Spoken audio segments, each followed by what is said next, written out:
So here we have the first battle reports for Age Sigmar. We've got James's Orc Ardboys. Well, he's got his Ardboys over here. His Meganob, just hither. And the Brutes over hither. And on my side, I've got 20 Blood Reavers. We've got the Bloodstoker hiding behind. Khorne, if I can pronounce that correctly. And 5 Blood Warriors. We are playing First Blood, is it, James? I think. So First Blood, and we'll see how this game goes. So we'll be rolling, see who goes first, and then it'll be the movement phase. So we're going to roll, see who goes first. This is James rolling first. It was well off camera, but it was a 4. And we'll do mine. And I got a stinky 3. We'll zoom in so you can see that. Stinky 3. So James gets to decide who goes first. I'll let you go first. He's going to let me go first. Shrewd move. So in the hero phase I did nothing. I forgot, but I decided I wasn't going to do anything. Moved the Blood Warriors, they ran and moved 1 inch extra. Awesome sauce, guys, awesome. The Blood Reavers moved up 6. Bloodstock moved up 6. He moved up 3 because he's kind of stuck in the middle and I didn't want to run him round. And I forgot to mention at the beginning of the game, the Shaman is standing in the Wizard's Tower, just chilling and watching the game, commanding his forces from a distance. We'll be moving on to, I would say, the next turn, which the next phase would be the charge phase and fight phase, but I'm not within 12 inches, so that's the end of my turn. Quick first game, first turn anyway. We're moving on to the Orc Ironjawz. So at the end of James's turn, he decided to run with everything. These guys ran an extra 6 inches, making them 10 inches. The Ardboys ran 10 inches. And the Warboss, he's not a Warboss, is he? Megaboss. Megaboss, thank you. I was thinking 40k. He ran 8 inches in total, so it brought him up to the boys. And they're wearing down Khorne hordes, being observed by this guy up here. Right, we'll see what happens on Khorne's turn 2. Moved the rather slow Blood Warriors from here over to here. Looking at these guys over here. Khorne moved up towards these guys. And the Blood Reavers decided to have a little bit of a wander towards the Brutes.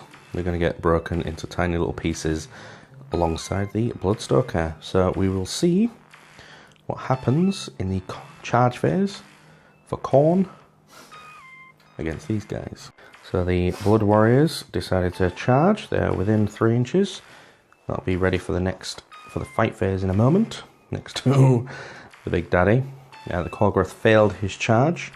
The Bloodstoker is all the way over here. And the Blood Reavers made it within charge range.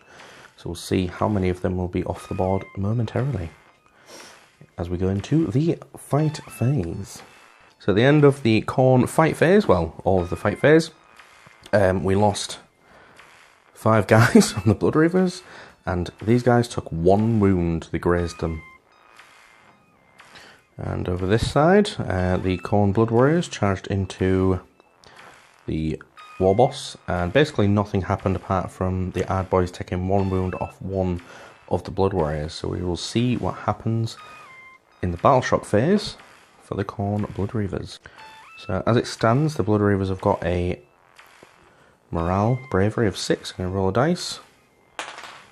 So 4 plus 5 is 9. So the difference between that is 3, so I've got to remove 3 guys from this unit. Because James was locked into combat with every unit that he owns, we decided to just skip the whole movement phase. Everything's piled in as pretty much best as it can be on both sides for James, so he's going to take the pick of his first combat. So at the end of the fight phase for the Orcs, we removed 1 of the Brutes, and we removed another 5 of the Blood Reavers. And over here, the Blood Warriors took a wound off the Megaboss, and the Hard Boys and Mega Boy, good God, Mega Boss decided to remove 3 of the Blood Warriors. So we'll be doing the morale phase for both units, and we'll see how they turn out. So these guys failed again.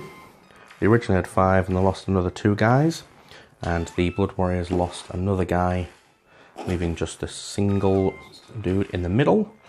And we're basically going to be finding out whose turn it is by rolling a dice and seeing who goes first. So for the roll off of the next turn, James won, and he started his turn by wiping off the Blood Reavers. Then he went off and we had a fight, and the last Blood Warrior took a wound off the Mega Boss. Yep. And then he decided to remove the guy. He then did another wound as he was leaving, with a no respite rule. So now the only 2 models I've got on the board is the Khorne, who's not had a fight yet, and the Bloodstoker. So we will see what happens on my turn. At the end of the Khorne's phase, the Khorne ran in, did his attacks, did nothing, and then the Hard Boys and the Mega Nob decided to duff him up, and all that is left on the board from the Khorne side is this guy. Whippy, the Khorne guy, is praying right now, and if he isn't, he blooming well should be. The brutes on James's movement phase moved around here, and the Hard Boys and the Mega Boss decided to move towards Whippy, the Khorne guy, and we'll see what's going to happen. I wonder if he's going to make that charge. About an inch to make. I think he's going to do it. Rather unsurprisingly, James has surrounded Whippy the Khorne guy with every single unit he possibly can. May have possibly stopped these guys from getting in, but I think these guys can finish him off, and we'll see what happens at the end of the fight phase. Again, rather unsurprisingly, these guys surrounded him.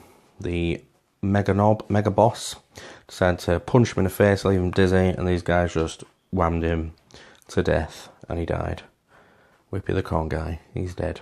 That's game over for Khorne. It's a major victory for the Orcs, who lost 1 model in the full game. 2 models, was it? It was one model. Yeah. So that was pretty devastating to Khorne. Yeah, there we go.